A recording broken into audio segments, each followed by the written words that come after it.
मुझे एक बात समझ में नहीं आती, ये कलयुग भारत में ही क्यों है? ये कलयुग सिंगापुर और जापान में क्यों नहीं है? जैसे यहां कुछ भी गड़बड़ हुआ, हत्या हो गई, कलयुग आ गया, बलात्कार हो गया, कलयुग आ गया, रोड एक्सीडेंट हो गया, कलयुग आ गया, कुछ भी हुआ, कलयुग आ गया। बहुत अच्छा तरीका जस्टिफाई करने का, जी सब गड़बड़ हो गया, कलयुग आ गया। चोर लुटेरे उचक्के सांसद विधायक बन गए, बोले जी कलयुग आ गया। और गड़बड़ हो गया, 70,000 करोड़ का कॉमनवेल्थ घोटाला हो गया, 1,76,000 करोड़ का 2G हो गया, 1,86,000 करोड़ का कोयला घोटाला हो गया, बोले जी कलयुग आ गया। समझ में नहीं आ रहा सारा कलयुग भारत में क्यों है, सिंगापुर जापान में क्यों नहीं है? इसका गहराई से अगर आप अध्ययन करिए, केवल दो कारण है, ना हमारे शिक्षा में संस्कार है और ना हमारे यहां कानून का खौफ है। दो कारण है। भारत में घूसखोरी है, कमीशनखोरी है, सूदखोरी है, मुफ्तखोरी है, हरामखोरी है। मूल कारण न शिक्षा में संस्कार है, न कानून का खौफ है। भारत में जमाखोरी है, मिलावटखोरी है, कालाबाजारी है, मुनाफाखोरी है। इसमें से सिंगापुर जापान में कुछ भी नहीं है, तो भारत में है, क्योंकि भारत में न शिक्षा में संस्कार है, न कानून का खौफ है। भारत में गौ तस्करी है, नशा तस्करी है, सोना तस्करी है, मानव तस्करी है, हथियार तस्करी है। सिंगापुर में इसमें कुछ भी नहीं है, जापान में इसमें कुछ भी नहीं है। क्यों हम यहां आए हैं? क्योंकि न शिक्षा में संस्कार है, न कानून का खौफ है। भारत में गद्दारी है, मक्कारी है, कामचोरी है, सीनाजोरी है, झपटमारी है, क्योंकि न शिक्षा में संस्कार है, न कानून का खौफ है। भारत में जातिवाद है, भाषावाद है, क्षेत्रवाद है, पंथवाद है। भारत में माओवाद है, नक्सलवाद है, अलगाववाद है, आतंकवाद है। जितना अलगाववाद, आतंकवाद, माओवाद, नक्सलवाद भारत में है, वो सिंगापुर जापान में है क्या? जोर से बोलिए जरा।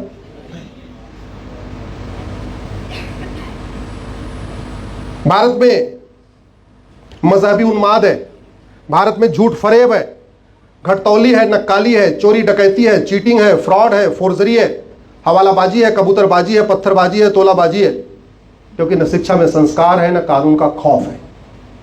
परिवार टूट रहे, ज्वाइंट परिवार का सिस्टम खत्म हो रहा है, पिता पुत्र एक साथ नहीं रह पा रहे, देवरानी जेठानी एक साथ नहीं रह पा रही है, नंद भौजाई 2 दिन एक साथ नहीं रह पा रही है, क्योंकि हमारी शिक्षा में संस्कार खत्म हो चुका है।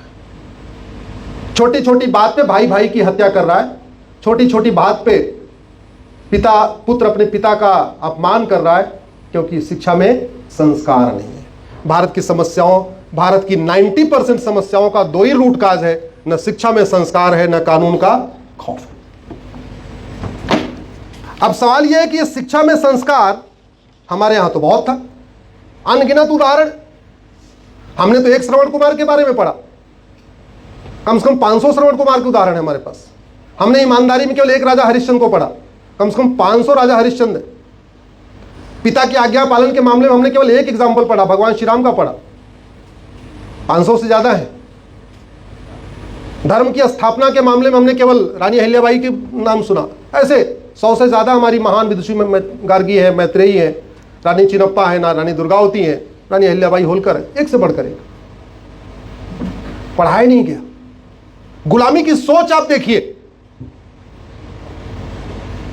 आज भी हमारे हाई कोर्ट और सुप्रीम कोर्ट में रोम की और ग्रीक की न्याय की देवी हमारे यहां विराजमान है। वो जो आंख पे पट्टी वाली आप देखते हैं ना मूर्ति, वो भारत की न्याय की देवी नहीं है, वो रोम और ग्रीक की न्याय की देवी है।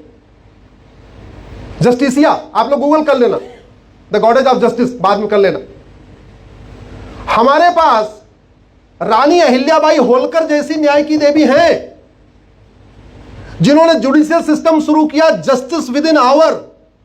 आप उनके दरबार में आए हैं, घंटा बजा दिया, 1 घंटे के अंदर आपका न्याय हो जाएगा। केस आपका कॉम्प्लिकेटेड है, जस्टिस विद इन डे, सुबह आए हैं शाम तक आपको न्याय मिल जाएगा। बहुत केस कॉम्प्लिकेटेड है, 2-3 दिन आना पड़ेगा, जस्टिस विद इन वीक, 1 सप्ताह में हो जाएगा। बहुत एक्स्ट्रा कॉम्प्लिकेटेड है, वो भी 1 ही 2 केस मिलता है, तो जस्टिस विद इन मंथ, 1 महीने के अंदर तो हो ही जाएगा। हमने अपने अदालतों में, district court, high court, supreme court में रानी अहिल्याबाई होलकर की मूर्ति नहीं लगाई, हमने रानी the goddess of justice, Justitia और रोम की देवी की मूर्ति लगा के बैठे हुए। यह गुलामी की सोच है, और यह गुलामी की सोच नीचे से ऊपर तक है। मैं ये बात कई बार जो आपके सामने कह रहा हूं, ये सुप्रीम कोर्ट में भी कह चुका हूं। और इसलिए कह रहा हूं क्योंकि ये वीडियो केवल आप तक नहीं पहुंचता, ये बहुत लोगों तक पहुंचता है, कई बार माननीय सुप्रीम कोर्ट जज तक भी पहुंचता है, घूमते घूमते पहुंच जाता है। इसलिए रिपीट कर रहा हूं, क्या पता ये वाला वीडियो सुनने के बाद वो मूर्ति चेंज हो जाए। हमें अपनी गुलामी की मानसिकता बदलनी पड़ेगी। अरे मुगल आए, मुगलों ने अत्याचार किया, सब कुछ किया, हत्या किया, बलात्कार किया, जमीन कब्जा किया, सब कुछ किया, लेकिन अब तो नहीं है ना, या अभी है? अब तो नहीं है ना। अरे जब चले गए तो उनका एजुकेशन सिस्टम अब क्यों चलना चाहिए? अंग्रेज चले गए तो अब उनका एजुकेशन सिस्टम क्यों चलना चाहिए? क्यों मिशनरी एजुकेशन सिस्टम, क्यों मॉन्टेसरी एजुकेशन सिस्टम, क्यों मैकाले एजुकेशन सिस्टम चलना चाहिए?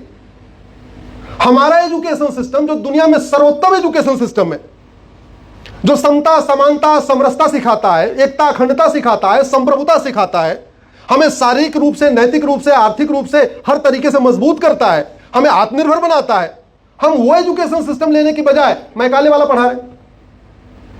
ये बंद होना चाहिए कि नहीं बंद होना चाहिए? कैसे बंद होगा? जब आप अपने सोशल मीडिया अकाउंट पे लिखना शुरू करेंगे, यदि मैं प्रधानमंत्री होता तो क्या करता, वो आपकी इच्छा है, लेकिन लिखना शुरू करिए। यंग जनरेशन, खासतौर पे यंग बच्चे जो हैं, इनको मैं सब बताना चाहता हूं, धर्म का उल्टा अधर्म होता है, ध्यान रखना। तीसरा कोई सेंटेंस ही नहीं है। धर्म का मतलब रिलीजन नहीं होता। मेरी एक PIL चल रही है धर्म और रिलीजन के ऊपर, अभी सरकार को नोटिस जारी हुई है, जिसमें मैंने बताया कि धर्म का मतलब रिलीजन नहीं होता है। धर्म और रिलीजन में 20 अंतर है। मोटा मोटा जो सबसे बेसिक अंतर यह है कि धर्म जोड़ता है, रिलीजन तोड़ता है। इसलिए कृपया धर्म को रिलीजन न समझा जाए। और भारत का संविधान का आर्टिकल 25 धर्म की पूर्ण स्वतंत्रता देता है, लेकिन रिलीजन की बहुत आंशिक स्वतंत्रता देता है। धर्म की पूर्ण स्वतंत्रता देता है और रिलीजन की, मजहब की आंशिक स्वतंत्रता देता है। एक बार लाके फैकल्टी से मैं आग्रह करूंगा, एक बार आर्टिकल 25 के एक एक शब्द ध्यान से पढ़ें। Subject to public order, health and morality, यानी रिलीजन को फॉलो करते समय आप कोई ऐसा काम नहीं करेंगे अपने रिलीजन को फॉलो में जिससे पब्लिक ऑर्डर डिस्टर्ब हो। अगर पब्लिक ऑर्डर डिस्टर्ब हो रहा है तो वो धर्म, वो संविधान उसकी इजाजत नहीं देता। अगर वो इमोरल है, संविधान उसकी इजाजत नहीं देता। अनइथिकल है, संविधान इसकी इजाजत नहीं देता। कदाचार है, संविधान इजाजत नहीं देता। किसी की हेल्थ खराब हो रही है आपके रिलीजन के फॉलो करते समय, इंसान या जानवर की, संविधान इसकी इजाजत नहीं देता। आपके रिलीजन को फॉलो करते समय एयर पोल्यूशन हो रहा है, वाटर पोल्यूशन हो रहा है, नॉइज पोल्यूशन हो रहा है, लैंड पोल्यूशन हो रहा है, किसी भी तरीके का पोल्यूशन हो रहा है, संविधान इसकी इजाजत नहीं देता।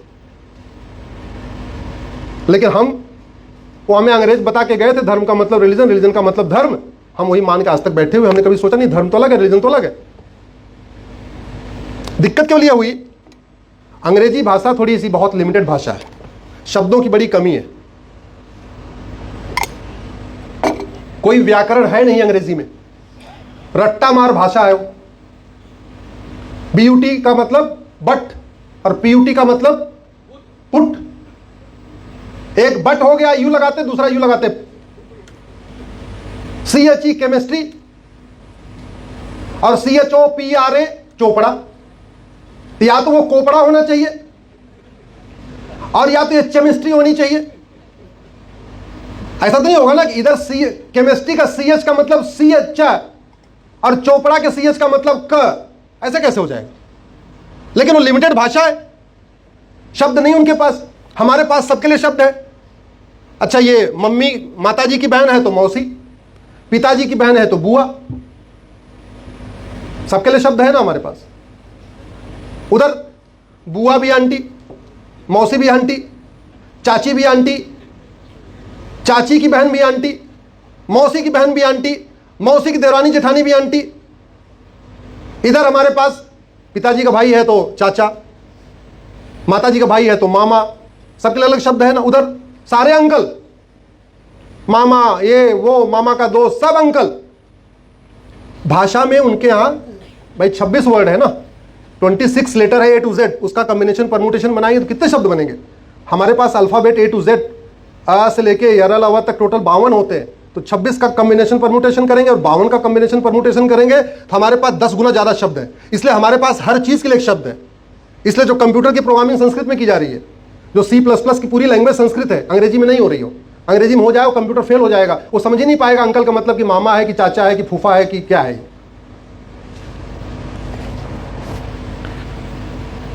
लेकिन हम अपने एजुकेशन सिस्टम में धर्म को बता ही नहीं रहे। भारत में जो समस्या है उसकी शुरुआत ठीक करने से करना पड़ेगा एजुकेशन सिस्टम से। सत्य धर्म है और असत्य अधर्म है, यानी सत्य के ऊपर एक हमारे एजुकेशन में एक चैप्टर होना चाहिए और असत्य के ऊपर एक धारा होनी चाहिए बीएनएस में। सभी बच्चे सत्य पढ़े और बीएनएस में एक धारा होनी चाहिए, झूठ बोलने पे 10 से 20 साल सजा मिलेगी। दुनिया के कई देशों में झूठ बोलने पे 10 से 20 साल सजा है, और भारत में झूठ बोलना फ्रीडम ऑफ स्पीच कहलाता है। भारत में झूठ बोलना फ्रीडम ऑफ एक्सप्रेशन है। झूठे वादे, झूठे इरादे, झूठे मैनिफेस्टो, ले फटाफट, ले सटासट, हर इलेक्शन के पहले 3,000 दूंगा, मैं 5,000 दूंगा, मैं 10,000 दूंगा, कोई भी वादा कर लो, कोई फर्क ही नहीं पड़ता। भारत की बर्बादी का कारण यही है। और छत्रपति शिवाजी महाराज और रानी अहिल्याबाई होलकर के समय झूठ और भ्रष्टाचार सबसे गंभीर अपराध था। छत्रपति शिवाजी महाराज के समय भ्रष्टाचार की एक ही सजा थी, प्रतापगढ़ किले से पीछे हाथ पैर बांध के 100 फीट नीचे कुएं में फेंक देना। रानी अहिल्याबाई होलकर के समय भ्रष्टाचार की एक ही सजा थी, हाथ पैर बांध के नर्मदा जी में जाओ, तुम नर्मदा मां को प्रणाम करो। यह हमारे देश में था। झूठ सबसे गंभीर अपराध था। ऑस्ट्रेलिया में झूठ बोलने पे 7 से 14 साल सजा, अमेरिका में 10 से 20 साल सजा। अमेरिका और ऑस्ट्रेलिया में तो भाई भाई के लिए झूठी गवाही नहीं करता, पत्नी अपने पति के लिए झूठी गवाही नहीं करती, पिता अपने बेटे के लिए झूठी गवाही नहीं करता। और भारत में डिस्ट्रिक्ट कोर्ट में 10-10 हजार रुपए में गवाह तैयार है। आपने कोई क्राइम किया है तो आपको गवाह ढूंढने की जरूरत नहीं है, वहीं वकील साहब को बता दो, आपके क्राइम के आधार पे गवाह मिल जाएंगे। चोरी लूट झपट मारी है 10,000 रुपए में गवाह, हत्या बलात्कार किया है 50,000 रुपए में गवाह, और पूरी गवाही दे देंगे। ना उन्होंने आपने उनको देखा ना उन्होंने आपको देखा, पूरा एफिडेविट पे लिख के देंगे, इनको मैं जानता हूं, पिछले 20 साल से जानता हूं, इनके साथ बचपन में गुल्ली डंडा खेलता था, सारा काम मैंने इनके साथ किया, बहुत अच्छे आदमी है, और जब यह अपराध हुआ उस समय हमारे यहां बैठ के खिचड़ी खा रहे थे। क्यों? क्योंकि झूठी गवाही देना अपराध नहीं। 5 करोड़ मुकदमों के कारण 5 करोड़ परिवार टेंशन में है। 5 करोड़ परिवार का मतलब एक परिवार में 6 आदमी मानिए तो 30 करोड़ भारतीय टेंशन में है। अमेरिका की जनसंख्या 30 करोड़ है, अब 35 करोड़ हो गई। मतलब ऑस्ट्रेलिया की जनसंख्या 2 करोड़ है, भारत में मुकदमों से कितने लोग टेंशन में? 30 करोड़। 15 ऑस्ट्रेलिया के बराबर लोग मुकदमों में टेंशन में। और मुकदमे, आधे मुकदमे क्या है?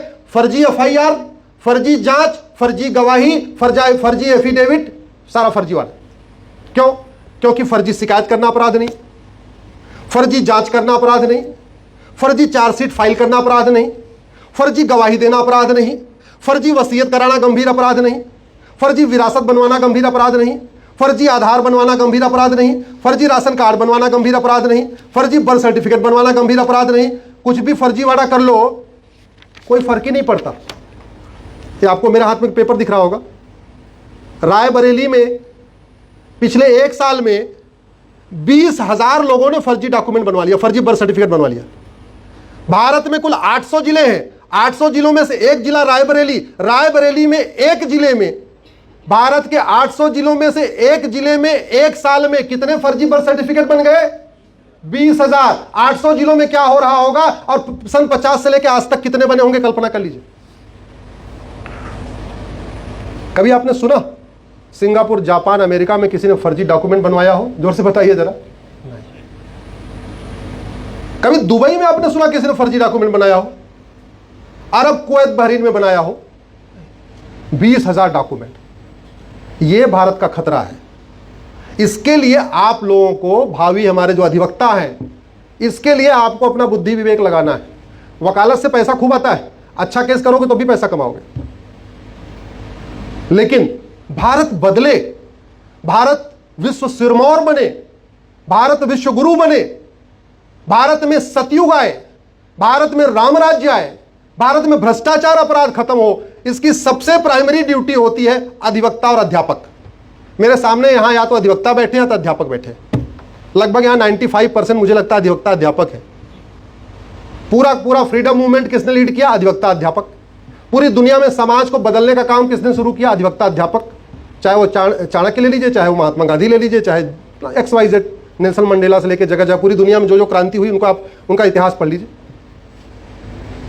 अधिवक्ता और अध्यापकों को जागना पड़ेगा और इस बात को समझना पड़ेगा कि भारत की कोई भी समस्या लाइलाज नहीं है, भारत की कोई भी समस्या विश्वव्यापी नहीं है। जो समस्याएं भारत में हैं वो इसलिए चल रही हैं क्योंकि भारत में न शिक्षा में संस्कार है, न कानून का खौफ है। अब समाधान क्या है इसका? समाधान बहुत आसान है। मेरे हाथ में कानून दिख रहा है आपको, क्या नाम है इसका? Right to education. कहां बना ये? पार्लियामेंट में। अगर ये पार्लियामेंट में बन सकता है तो पार्लियामेंट में बदल भी सकता है। अगर राइट टू एजुकेशन बन सकता है तो इसमें एक शब्द जोड़ के equal, right to equal education भी बन सकता है। राइट टू इक्वल एजुकेशन मतलब वन नेशन वन एजुकेशन। आपका मैं देख रहा था वन सिलेबस लिखा हुआ है। भारत में जो सबसे पहली आवश्यकता है वो है कम से कम 16 साल तक यूनिफॉर्म एजुकेशन सिस्टम लागू किया जाए। भारत की जो पहली आवश्यकता है कि कृष्ण और सुदामा एक साथ पढ़े, एक स्कूल में पढ़े, एक किताब पढ़े। भारत में पहली आवश्यकता है कि दशरथ और सुमंत एक साथ एक स्कूल में एक किताब पढ़े।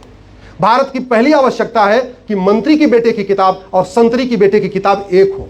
भारत में पहली आवश्यकता है कि शिक्षा मंत्री के बेटे की किताब और शिक्षक के बेटे की किताब, कांस्टेबल के बेटे की किताब और कलेक्टर के बेटे की किताब और कप्तान के बेटे की किताब और कमिश्नर बेटे की किताब, पायलट के बेटे की किताब और रिक्शा चलाने वाले की बेटे की किताब एक हो। यह सबसे पहली आवश्यकता है। और भारत का संविधान भी यही कहता है। भारत का संविधान कहता है सबको समान अवसर मिलना चाहिए और समान अवसर तब मिलेगा जब समान शिक्षा होगी, यूनिफॉर्म एजुकेशन सिस्टम होगा। और भारत में था।